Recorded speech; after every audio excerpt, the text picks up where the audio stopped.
I normally make simple videos on how to use various Apple iPhone and iPad apps, just a handful of tips in each video. I rarely make videos on workflow processes, but I've come across a simple workflow that's taken root with me, and I want to share it with you in hopes that it might help you out. This is probably one of those videos that you should just sit back and watch. So grab a cup of coffee and spend the next few minutes with me as I describe how I get things done. Hi, my name is Rich, and today I want to share the method I use to plan my day. And while I'm always fiddling around with the process, I think I've hit on a method that just makes sense and saves me time. And it takes into account how I actually live my life. You might not know it, but I don't spend my time walking around staring at my iPhone or swiping around on my iPad. Now, don't get me wrong, certainly the iPhone and iPad are great tools to have, and they do so many clever things. Now, I still have a jobby job, so I do need to manage my time properly, and even when I retire, which will be fairly soon, I still want to manage my time properly. Recently, I came across a YouTube video from a young guy who explained how he managed his day using the CORE method. His name is Jeff Sue, and I'll link up his video in the description below. CORE is an acronym for Capture, Organize, Review, and Execute. Because of its simplicity, this concept stuck with me. Now I've done each of these things, of course, but when I link them together, I finally arrived at a system that not only managed my time, but saved me time as well. So in today's video, I'm going to show you the simple ways I capture information, how I organize the information, and then my review process. And of course, after all of that, you just have to do the thing, which is the execution part. And the best part is that none of this stuff is complicated. Okay, let's get started. Okay, the first thing I want to talk about is just how to capture information.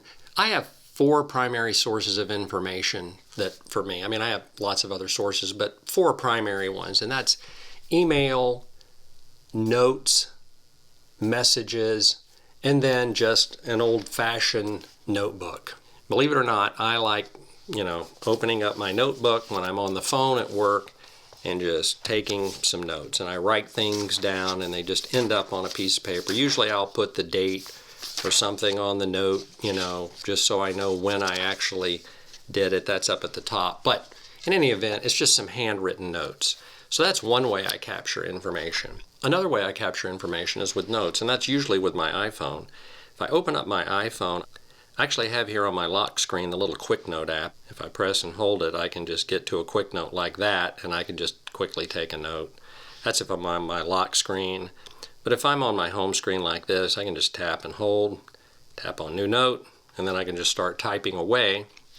And that is how I collect information using notes. Of course, I collect information with reminders too. I'll just tap on the Reminders app and go to New in Reminders, and it just takes me right to the reminders list, and I can just add a task if I need to do something like that. So I use my phone for notes. Occasionally I get messages that come in and somebody texts me, and I have to do something with that message. And so that's one way I capture information as well. Of course, I have email that comes in, and everything that comes in on email is wanting me to do something. And so that's another source. So my primary sources, again, are email, messages, notes, and notebooks. And that is how I capture information. After I've captured the information, I need to organize the information. And for a long time, I couldn't really figure out how I would bring all of these sources together. But I ended up deciding on using reminders to do that. And on my iPad, if I open up Reminders, I've got just a simple reminders list here, and just anything I want to put in reminders. You know how to use reminders. I have a list called Planning, and these are broken down into sections, and I sit down and I go through this and I make out lists of things that I need to do in my planning section. And then I have something called Capture, and this is where I bring in email, notes, messages, and even handwritten notes from my notebook. So you can see already I put a handwritten note in here, discuss property sales with auction company. That's something that I took in my handwritten notes in a phone call. But email, if I want to capture email, how do I bring an email into reminders? Well, it's actually pretty simple. If I just open the email app like this, I've got some emails over here. you can actually just drag it in. So I go through my inbox or I go through my email and I see the emails that are actionable, emails that require me to do something, and I'll just drag them over into my Reminders app, and you can see it just put the email over there, and I can do the same thing here. I can bring over those two emails. And now I've captured my actionable emails and put them into Reminders. And you can do that with as many emails as you have. I also like to occasionally add messages in there. So if I open up messages, maybe I got a text message from somebody that requires me to do something. So if you can see, I can just grab a message right here, just like in email, and I can drag a text message over there. So here's the trick though. Once it's in there, if you want to go back and look at that, you can just tap on the little message icon and it opens you right back to the message, just like that. Same thing over here in Mail. If I tap on that, it takes me straight to the email. So I can get back to it if I need to get back to it. And then lastly, I take my notes, and I just open up notes that I've taken. Maybe I've got a whole bunch of notes over here, and I need to do something in here. I see I've got a meeting here that I need to do, so I'll just drag those over into Notes. I'll drag that over into Notes as well. So now I've got everything organized in Reminders. Everything is sitting in there in a list of things that I need to do. So now I move over from the organization part of it to the review part of it. And to do that, I use the Calendar app. So I just open up, pull up the calendar like this, and I've got a week view here on the calendar, and I can go over here. I'll make Reminders a little bit narrower like this, and I'm going to go into my planning, and I think I'm going to go over to the beginning of January to begin my planning.